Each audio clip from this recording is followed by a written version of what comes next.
partir d'un système de règles. Ce n'est pas un mélange de régularité et de liberté. Une liberté ne s'exerce réellement que sur fond et à partir d'un... Muchísimas gracias. Muchísimas gracias. Me sumo al pedido de Óscar Pulido, pero lo hago extendido. Un aplauso y una felicitación y un enorme agradecimiento a todos los expositores y a todos los oyentes que estuvieron siempre atentos en estas 2 jornadas que fueron muy intensas. Así que, Ramón, te queda la tarea de llevar adelante este último momento. No quiero extenderme en demasiados agradecimientos porque creo que ya los hicimos, por supuesto a todas las universidades que nos apoyaron, a todos los intelectuales, a todos a esta comunidad filosófica que tomó lugar en un espacio sin lugar, que es la web. Seguramente el profesor Constante va a encontrar alguna manera más precisa de decir esto que acabo de decir, pero él entiende que tiene un sentido. Voy a presentar entonces a Ramón Chaverri. Ramón Chaverri es licenciado en Psicología por la FES de Iztacala, es maestro en Filosofía de la Cultura y Religión, es doctor en Filosofía por la Facultad de Filosofía y Letras de la UNAM, es miembro del Sistema Nacional de Investigadores, es editor de la revista Filosofía y Letras de la Facultad de Filosofía y Letras de la UNAM, es profesor en el Colegio de Filosofía y en el Colegio de Letras Modernas, ambos en la Facultad de Filosofía y Letras de la UNAM, es profesor de Psicología Social Aplicada en la FES de Iztacala UNAM, es autor del libro El sujeto como objeto de sí mismo, autor de diversos artículos publicados en revistas nacionales e internacionales y es coordinador de 6 libros dedicados a las humanidades y a la tecnología. Ramón Chaverri no necesita entonces más presentación. Te doy la palabra y te escuchamos atentamente. Muchas gracias, Constanza. Pues yo sí te agradezco mucho porque tuviste la paciencia de contactarme. Yo generalmente a veces en las redes me pierdo y a veces también para contactarnos en estos espacios digitales. Muchas gracias, Constanza. Muchas gracias a todos los que han participado hoy. Me voy como con muchas cosas nuevas, con muchas perspectivas. Creo que ha sido una discusión muy interesante y yo creo que ya me pondré en contacto con varios de ustedes que me han dejado como toda una nueva tarea después de lo dicho. Y bueno, dicho esto también al doctor Alberto Constante, con el que siempre platicamos y hacemos todos mucho del trabajo académico. Muchas gracias, Alberto. Y bueno, yo para empezar ahí un poco con mi trabajo, igualmente, pues quiero decir que es un trabajo, pues de alguna manera tentativo, es un trabajo exploratorio aún. Estoy apenas tratando de dilucidar, hay una discusión y siempre desde una preocupación que he tenido ahí un poco cercana, que es algo que ya se había mencionado acá, Marcelo lo mencionó, esto que es como el trabajo de subjetivación, ¿no? Que en Deleuze se llama de estratificación, ¿no? Entonces, estas formas, modos de existencia posibles, que pues, a nosotros nos ocupan mucho, no solo en el aspecto teórico, sino a veces también en el aspecto práctico, porque pues también en el trabajo que hago en psicología social, a veces pues, nos cuestionamos mucho estos modos de vida en relación con el capitalismo, el dispositivo, en fin. Entonces hemos tratado pues de abordar estos temas, ¿no? Lo que yo acá trato de realizar, quizás aún de manera muy abstracta y con ciertos ejemplos tomados a veces de la literatura, aunque siempre es tratar de pensar en los ámbitos prácticos, es una serie de relaciones que yo he podido encontrar a partir de algunas serie de conceptos que se encuentran tanto en Deleuze como en Foucault, ¿no? El concepto de heterotopía de Foucault y en relación con el espacio liso y estriado que ocupa a Deleuze, y eso además tomado para el tema del intersticio, ¿no? Porque al final yo siento que más que que la tarea que nos deja Foucault, más que presentarnos como un trabajo donde, digamos, a veces uno pasa con filosofía muy seguido, ¿no? Tomar un concepto y elaborarlo y trabajarlo y, digamos, hacer comentario del comentario. Tomamos los conceptos un poco como esas cajas de herramientas, somos usuarios de Foucault o de Deleuze, y esto es lo que hago yo, ¿no? Les digo todavía de manera muy incipiente, entendiendo algunas cosas, ¿no? Seguramente los que se han acercado a los conceptos de heterotopía, espacio liso, espacio estriado, saben que no son cerrados, no son completamente definidos, y que particularmente el concepto de heterotopía tiene este carácter polisémico, que puede llegar a ser también polémico. Sin embargo, pese a eso, yo trato de tomar algunos conceptos, algunos elementos de la heterotopía para poder hacer el propio desarrollo en torno a los modos de existencia y de una posible estética de la existencia. A partir de esto que yo también he trabajado, que es el tema del intersticio. Bueno, sin más, empiezo un poco, arranco con esto, que es pues este trabajo en realidad nace de la lectura de Las ciudades invisibles de Italo Calvino, ¿no? ¿Quién pudo imaginar en su novela otros mundos posibles?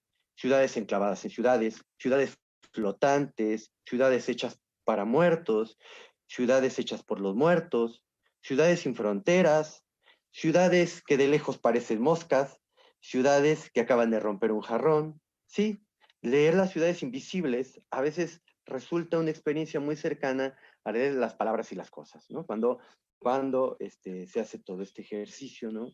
De mostrarnos como en el orden del discurso puede haber esos otros órdenes posibles, ¿no? Esos órdenes hasta imposibles, ¿no? Que nos presenta Borges. Bueno, de entre todo esto que menciona, ¿no? Donde a mí me parece que lo que hace ahí Italo Calvino es contestar o hacer como una especie de, digamos, imaginería en torno a la arquitectura y el urbanismo.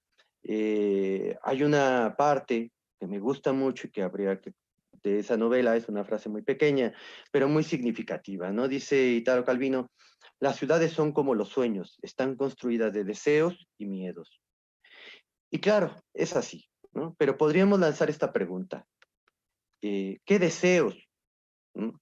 ¿Sabemos cuáles son nuestros deseos? O sea, si nos vamos al ámbito del psicoanálisis, ¿sabemos cuáles son nuestros deseos?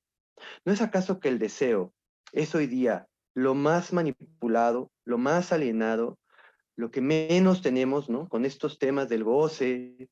¿Será que pues sabemos cuáles son verdaderamente nuestros deseos? ¿Deseo acaso una plaza comercial que me seduzca con sus mercancías? ¿Es esa la medida de mis deseos? Pero por otro lado, y no menos significativo, ¿qué miedos? ¿Cuáles miedos? ¿Miedos a los vagabundos, a los indigentes, a los ladrones? ¿Qué miedos justifican el control y permanente vigilancia?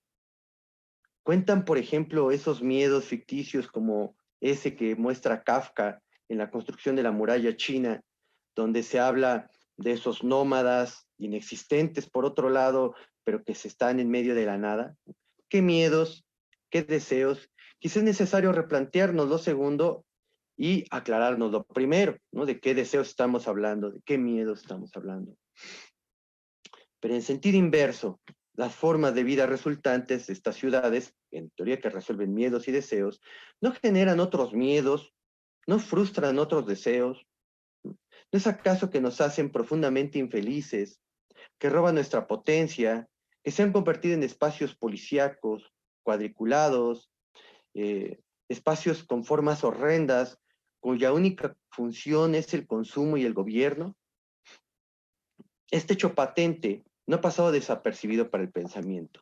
Arquitectos, antropólogos, filósofos hablan de ello. Desde la arquitectura, por ejemplo, tenemos una nueva versión urbanística como la de Rem Koolhaas, ¿no? Que denuncia los espacios basura. Los espacios basura, nos dice, es eso que queda después de que la modernización haya seguido su curso. O más concretamente, lo que se coagula mientras la modernización está en marcha, su secuela. Koolhaas sentencia: nosotros no dejaremos pirámides. Nuestros espacios se construyen para ser meramente funcionales. por ejemplo, el ahorrar un aire acondicionado, ¿no? Cómo construir un espacio, ciertos espacios a partir del aire acondicionado, a partir de lo interno, por ejemplo. Nos va a decir, esto genera estructuras amorfas, regímenes mutantes de organización. Creo que hoy se ve, y creo que una de las experiencias que hoy nos está dejando la cuarentena, yo no sé cómo la vivan, ¿no? A todos nuestros amigos de todas las universidades. Tuve la oportunidad de ir recientemente a la universidad, a mi universidad, a Ciudad Universitaria, y se ve cómo están quedando estos espacios, ¿no? Claro, hay unos que son bellos, y sin embargo, como ahorita que están abandonados, se empiezan a ver como espacios basura, ¿no? Si uno llega particularmente, bueno, Ciudad Universitaria es un espacio, tiene un espacio escultórico y un espacio muy bonito, ¿no? Diseñado, también son espacios bellos. Sin embargo, suelo estar en otras universidades y estoy llegando a otros espacios, ¿no? A cobrar o así, a ver, y están vacíos y se ven, ¿no? Se ven como estructuras que no tienen nada, ¿no? No serán pirámides, no serán más que esos espacios que fueron funcionales, pero que hoy con la cuarentena muestran ese carácter, no meramente triste, funcional, gris, ¿no? Bueno, dejemos a Kolkasai, por ejemplo, Marc Auge, tiene este libro maravilloso, ¿no? Los no lugares, y estos se vuelven como espacios de denuncia, ¿no? O sea, son espacios ahí que nosotros vemos lo que dice Marauge de los no lugares, que son esos espacios que son como gestores de individualidades y anonimatos, ¿no? Él habla de, por ejemplo, los transportes, los centros comerciales, las clínicas, las cadenas de hoteles, donde se habla, somos individualizados, ¿no? Individuales y además completamente anónimos, ¿no? Eh, Pero también hay otras propuestas, ¿no? Tenemos ahora sí propuestas más que críticas de tomar los espacios. Ustedes quizás reconocerán estas propuestas de la psicogeografía, del internacional situacionista, que ha retomado la de las derivas y los paseos, ¿no? Como en un tema más político. Pero también, claro, estos movimientos estéticos y políticos que aparecen en mil manifestaciones. Unas de ellas, ¿no? Los grafitis, por ejemplo, donde por ahí Bansky es como el gran representante de esas formas, ¿no? De intento de retomar el espacio. ¿Qué tenemos entonces? Que hay una gran discusión en torno al espacio, que es un tema que ha cobrado mucha importancia y que yo creo que ahí Deleuze y Guattari pueden y tienen mucho que decir. Deleuze, Guattari y Foucault, ¿no? Este, ellos digamos, están problematizando, me parece que están permanentemente problematizando estos temas, ¿no?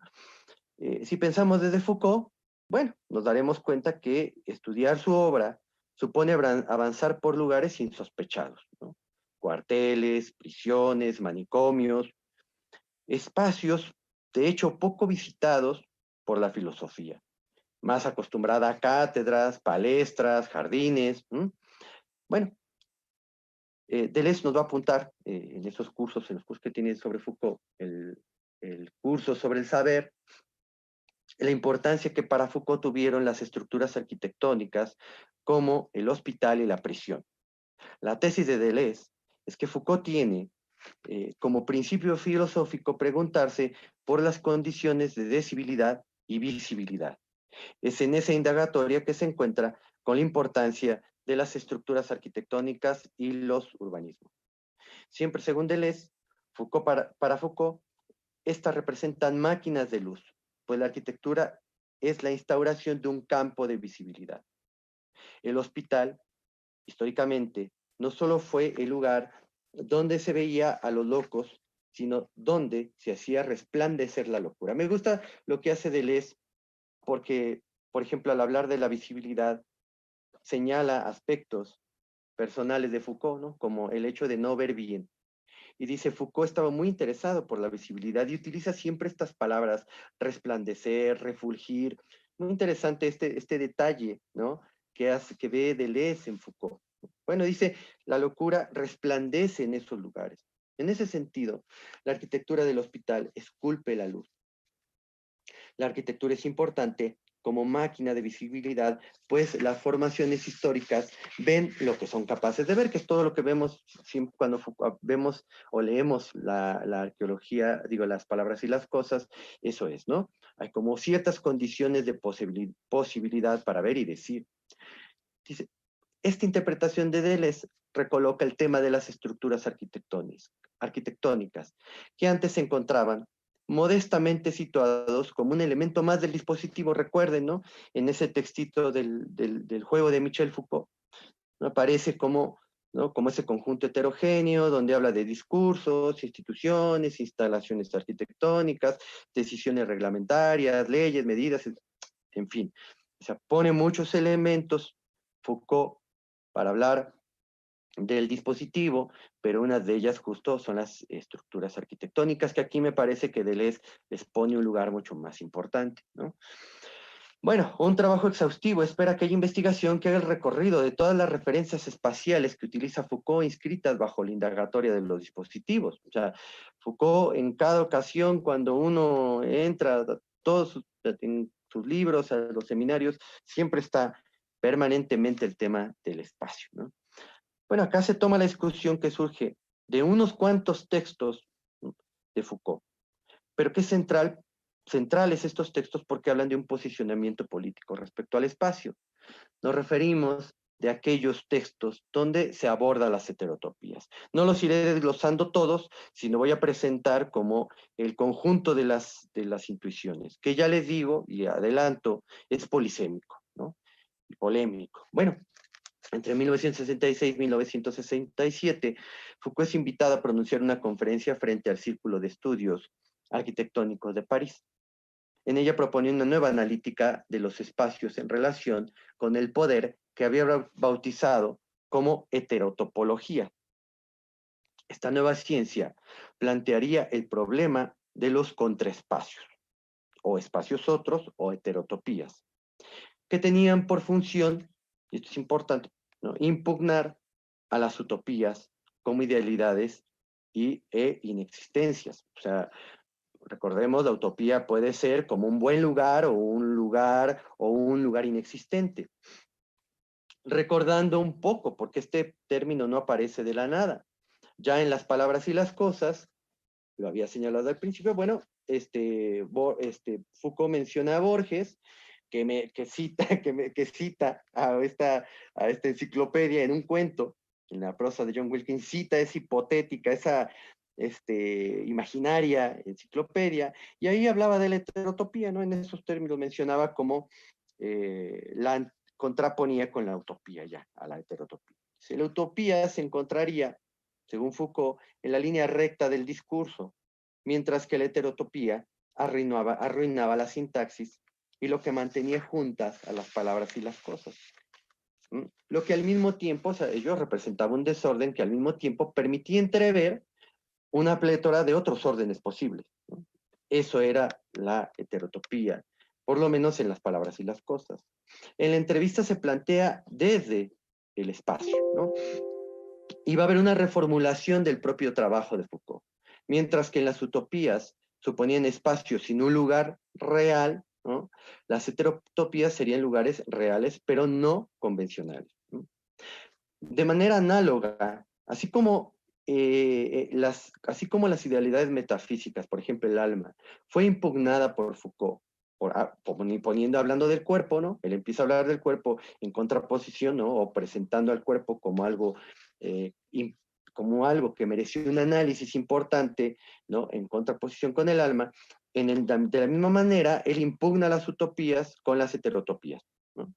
De nuevo, como espacios reales y localizables. ¿Por qué aquí habría que pensar esta impugnación? Bueno,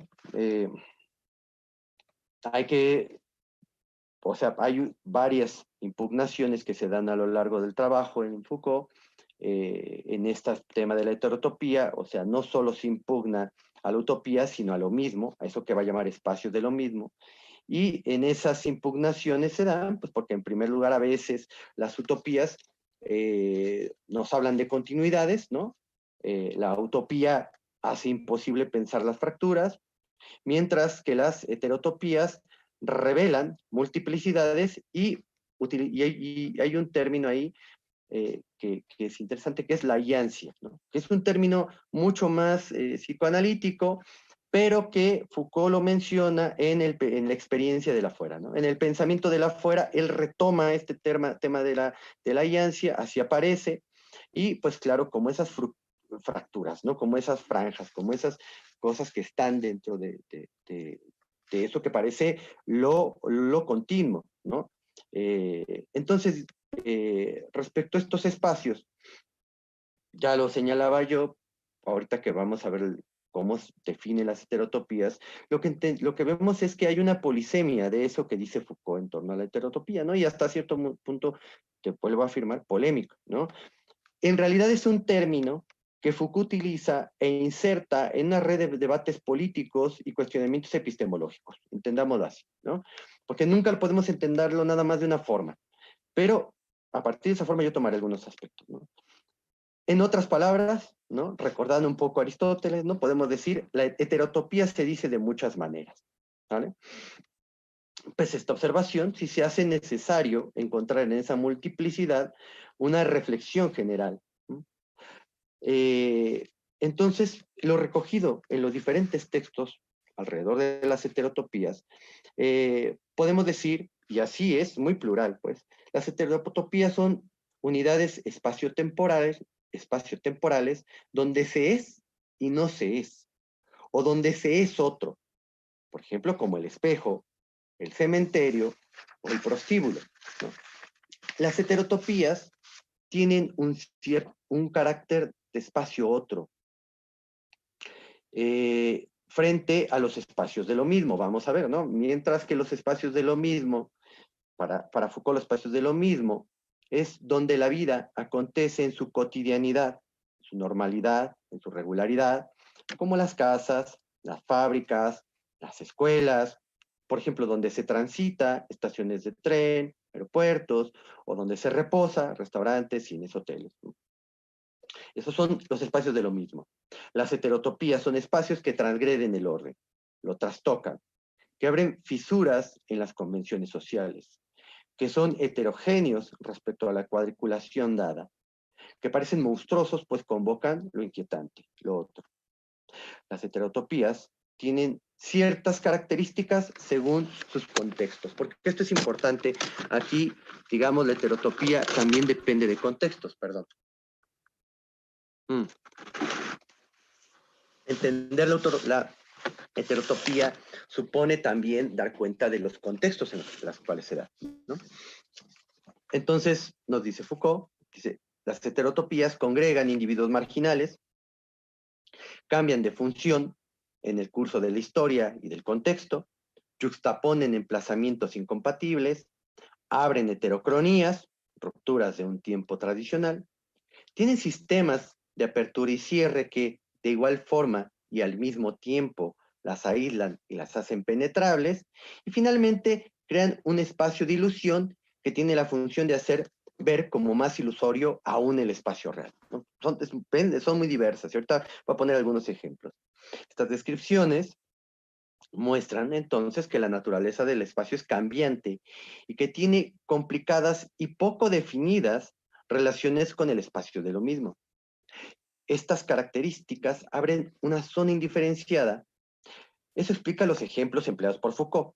Por ejemplo, heterotopías son las prisiones y los hospitales, pues son lugares de cierre que congregan individuos marginales. Pero también los espejos, que son ilusiones del espacio real. Los museos, que son heterocronías que hacen convivir el tiempo efímero del mundo con la memoria acumulativa del pasado, o el teatro, que es un simulacro de un espacio diferente que muestra que toda la existencia no es más que una representación de una realidad igualmente ficticia. Como se muestra, es imposible poner en el mismo plano estas heterotopías, ¿no? Digamos, se viven de manera diferentes, ¿no? Suponen cosas distintas.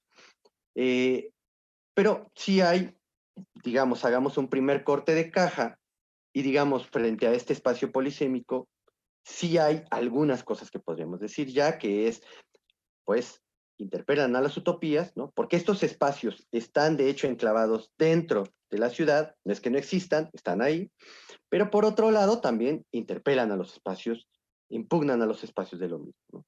Porque las utopías muchas veces acompañan a los espacios de lo mismo. Por ejemplo, Bentham. Bentham es una utopía, ¿no? Es una utopía y que además, vean, Bentham es una utopía además unitaria, sin multiplicidades. Se decía, ¿no? Bentham es como, pensaba en esta utopía como que daría fuerza hercúlea al Estado, ¿no? Para tener control de los estados. Entonces, para tener control de las poblaciones. Entonces, muchas veces esas utopías acompañan, de hecho, a los espacios de lo mismo. Las heterotopías estarían interpelándolas. Pero una cuestión que a mí me parece políticamente muy relevante y que quiero tomar pues para trabajar, que es lo que más, a mí más me interesa, es que los espacios de lo mismo pueden ser transformados en heterotopías. ¿No? Y ello los pone en línea directa, ¿no? O en la posibilidad de llegar a resistencias, ¿ah? Al tema de las resistencias. El ejemplo más sugerente que emplea Foucault es aquel en el que señala que una cama puede ser una heterotopía para un niño si representa para él un cuartel o un barco, ¿no? El niño es entonces, y así lo pone, es un alquimista de los espacios, juega con ellos, los transforma. El niño coloca, como dice el famoso texto de Nucio Ordine, ¿no? La utilidad del inútil, coloca la utilidad del inútil dentro del espacio dispuesto para la producción, ¿no? O sea, él, a partir de eso no productivo, él genera un otro espacio, ¿no? Y está al interno, ¿no? Bueno, esta adenda a la heterotopía es importante. Quiere decir que el carácter de los espacios no es objetivo, sino que se encuentra dado por la manera de habitarlo, ¿no? Aquí esto puede ser polémico, ¿no? Sigue siendo una cuestión, trabajo ahí en progreso, pero si asumimos esto, las heterotopías resultan relevantes, pues suponen lugares que impugnan a la producción, que invitan a la resistencia. Las heterotopías, algunas de ellas por lo menos, son el resultado entonces de una cierta práctica de libertad, ¿no? Tomando el ejemplo del niño.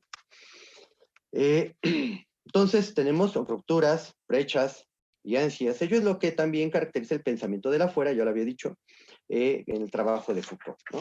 Habría que pensar, ¿no? Y esto también me parece relevante, si esta idea de la experiencia del afuera, digo, aquí cuando hablamos del afuera, evidentemente no estamos hablando de un espacio real. Hay toda una discusión en torno al tema del afuera, ¿no?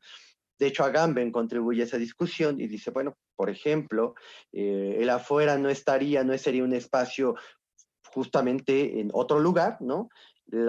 Esta genealogía eh, que hace Agamben, pero más que genealogía, este trabajo que hace de rastreo filológico, habla del afuera como a las puertas, ¿no? Sería una experiencia de los límites. Que esto se dijo hace un momento, ¿no? Hace un momento en la otra ponencia se decía como Nietzsche, por ejemplo, estaría Blanchot, estaría Bataille, nos estarían presentando una experiencia del afuera, ¿no?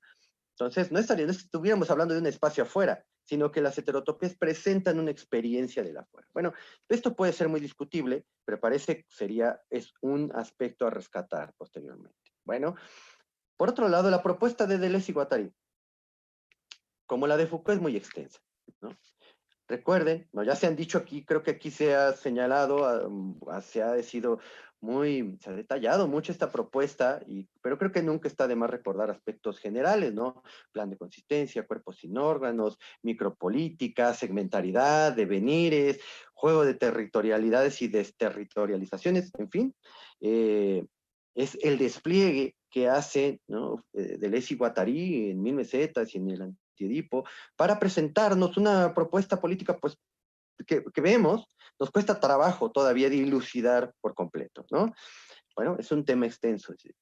Acá me limitaré al espacio liso y estriado, ¿no? Entendiendo, por supuesto, ¿no? Que no son conceptos que uno pueda decir, quitar y decir, ¿no? O sea, si estamos hablando de segmentaridad, supone lo estriado, o sea, entiendo eso, ¿no? Pero pienso que mínimamente te estoy sacando estas líneas de trazado para poder hablar de estos espacios, liso y estriado, en relación con el tema de la heterotopía. Bueno, en Mil Mesetas, lo liso y lo estriado, políticamente se ven representados. Entiendo además que Deleuze y Guattari los mencionan en diferentes contextos, en ciencia, música, cultura, tejido, o sea, es muy extenso. Yo solo mencionaré como los que a mí me parecieron más sugerentes para pensar esto de la resistencia, ¿no? Lo liso y lo estriado políticamente se ven representados por el Estado y la máquina de guerra, recordémoslo, que aparece en el Tratado de Nomadología, la máquina de guerra. Se señalan una serie de polaridades que las caracterizan. La máquina de guerra es nómada, se despliega, mueve, vive en un espacio liso, el mar, el desierto. Por el contrario, el Estado es sedentario, tener por objetivo hacer estriado el espacio. Ello supone, ¿no? Opera, distribuye, cuadricula. Esas serían las dos formas que se tiene del espacio, ¿no? La imagen lúdica me parece la más importante que evocan estos autores para pensar las propiedades de estas dos formas, se encuentran en las diferencias propias que tiene el juego de ajedrez y el Go. El Estado históricamente opera bajo una lógica semejante a la del juego de ajedrez. El ajedrez, como bien se sabe, es un divertimento basado en el movimiento de piezas jerárquicas que se despliegan intentando acorralar al contrario en un tablero de 64 casillas.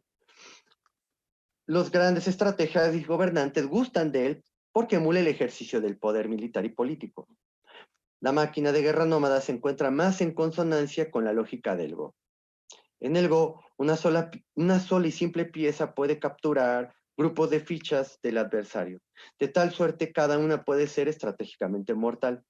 El Go no tiene jerarquías, como los nómadas. Se despliega en un tablero tomando el espacio, se juega con las potencialidades acumulativas que desarticulan lugares estratégicos. En las diferencias entre lo liso y lo estriado emergen cuestiones centrales, ¿no? Emerge una cuestión central. Los dos espacios existen, de hecho, solo en virtud de la combinación entre ambos. Su mutua afectación y desplazamiento hacen que solo en pesadillas o en la literatura se pueda presentar un espacio auténticamente liso o infinitesimalmente estriado. Pienso en Kafka de nuevo, ¿no? Kafka en El Castillo, en El Proceso, presentan ese espacio cerrado, una oficina que no es la oficina central, pero que hay otra oficina, una calle que es igual a otra calle, hay de repente un burócrata en alguna guardilla perdida, pero ese es, ¿no? Es esa experiencia del estriado, pero hay todavía otro que ha retomado a Kafka, ¿no? Lebrero, ¿no? Lebrero tiene esa trilogía, que yo solo puedo leer de esta, la del lugar, donde hay esa estructura arquitectónica, un cuarto es igual a otro cuarto, y además lo más loco, lo más esquizofrénico de esto es que cuando logra salir al campo, el campo está estriado, ¿no? El campo es una esterilización que enloquece, ¿no? Orwell, ¿no? Tiene este tema en 1984, los lugares de vigilancia, ¿no? Esterilizado del Gran Hermano son todos, ¿no? Y el único lugar que tienen Winston y Julia para su amor es ese lugar ahí fuera de las observaciones, casi en el campo, evadiendo, en los intersticios es donde se puede dar ese amor entre Winston y Julia, ¿no? Por otro lado, tenemos, por ejemplo, a Rulfo, ¿no? En El Llano en Llamas, pero particularmente en el texto Nos han dado la tierra, cómo el teatro, donde está puesta la miseria, es un espacio liso, ¿no? Pero liso, abandonado, el desierto, y todo lo que se da ahí, uno no puede realmente saber si esos personajes son fantasmas o no, ¿no? Están ahí puestos en lo liso. Pero por otro lado, la empresa de Ahab, ¿no? La desgracia del Paco, del Moby Dick, es ese movimiento del espacio liso, ¿no? Y a mí me parece que en ese sentido la ballena representa el poder del espacio liso, ¿no? Que ese espacio liso que no se deja esterilizar, porque tenemos al Paco de ahí en su navegación, buscando, ¿no? Pero siempre la ballena ahí rompiendo, y me parece que esa ballena blanca representa ese espacio liso que hace que adivine, ¿no? Que entre en la trama. En fin, sigo pues con este desarrollo del espacio liso, ¿no? En 1440, Lo liso y lo estriado, también de Deleuze y Guattari, en 1000 mesetas, se aclara de manera más determinante. Ninguno de los dos espacios se encuentra clausurado al otro. A lo ancho y largo del mundo, el espacio liso no deja de ser recodificado, mapeado, segmentarizado, cuadriculado en espacio estriado. Igualmente, el espacio estriado no deja de ser devuelto, disuelto, desarticulado a un espacio liso. El permanente movimiento, sus combinaciones y restituciones no impiden ver la diferencia entre estos dos espacios. Sin embargo, surgen entonces algunas interrogantes respecto a los elementos que caracterizan a estos espacios. ¿Qué pasa con las oposiciones, las combinaciones, los movimientos, su utilidad y desarrollo? ¿Qué tipo de cultura generan? Que esto es lo que hace mucho Deleuze y Guattari. ¿Qué tipo de vida y experiencia suponen? Describir ello representa el juego inconmensurable de lo posible. Esa es la tarea que se imponen Deleuze y Guattari. Voy a tomar dos ejemplos que resultan relevantes para entender el movimiento de lo liso y lo estriado. Estos dos serían el mar y la ciudad. El mar es el espacio liso por excelencia, que se ha visto pronto llevado a un estriaje, ¿no? La navegación nómada que hacía intervenir los vientos, los ruidos, los sonidos del mar, fue reemplazada por las formas más sofisticadas de estriaje. La urbe, por otro lado, es el espacio estriado que sufre permanentemente alisamientos. Nunca está el espacio completamente estriado, siempre está ahí, ¿no? Diluyéndose. Y creo que eso lo vemos todo el tiempo, ¿no? En los movimientos de las ciudades. Cada vez se pretenden más esterilizaciones y como quiera aparecen más lugares oscuros, más lugares opacos, ¿no? En Deleuze y Guattari, como en Foucault, el espacio puede ser impugnado por su forma de habitarlo. Y esto es aquí donde quiero retomar. Pues las diferencias entre los espacios no son objetivas, ni pétreamente cerradas. Se puede habitar, y esto es muy importante porque me parece que aquí hay una estética de la existencia, se puede habitar un espacio, se puede habitar en estriado los desiertos o los mares, y al mismo tiempo se puede habitar en liso las ciudades. Esta actitud abre la posibilidad entonces de una estética de la existencia, le digo, respecto de los espacios. Algunos ejemplos sacados de la literatura que de hecho voy a tomar un ejemplo de Deleuze y Guattari y otro que me parece que podemos poner acá, que nos hablan de este habitar en liso o habitar en estriado, ¿no? Pero Henry Miller, ¿no? Sus novelas, ¿no? De Nueva York a París, de trópico de Cáncer a trópico de Capricornio, de una calle a otra, de una cama en otra, ¿no? Sin duda es un ejemplo muy vitalista, ¿no? De un andar en nómada, el espacio estriado, ¿no? Toda la obra, vemos ahí a Henry Miller, ¿no? Sin tener a veces una casa para vivir, comiendo con lo mínimo, ¿no? Su pobreza monetaria es compensada con creces por una riqueza de experiencias, pues, y eróticas, ¿no? Y la aventura nómada. Pero por otro lado, desde otro ejemplo también de la literatura, el conflicto central en la novela de Alessandro Barico es la novela se llama Novecento, es inverso. Hasta hay una película se llama El pianista en el mar o algo así. El conflicto es inverso. Un pianista nace en un barco del cual nunca baja.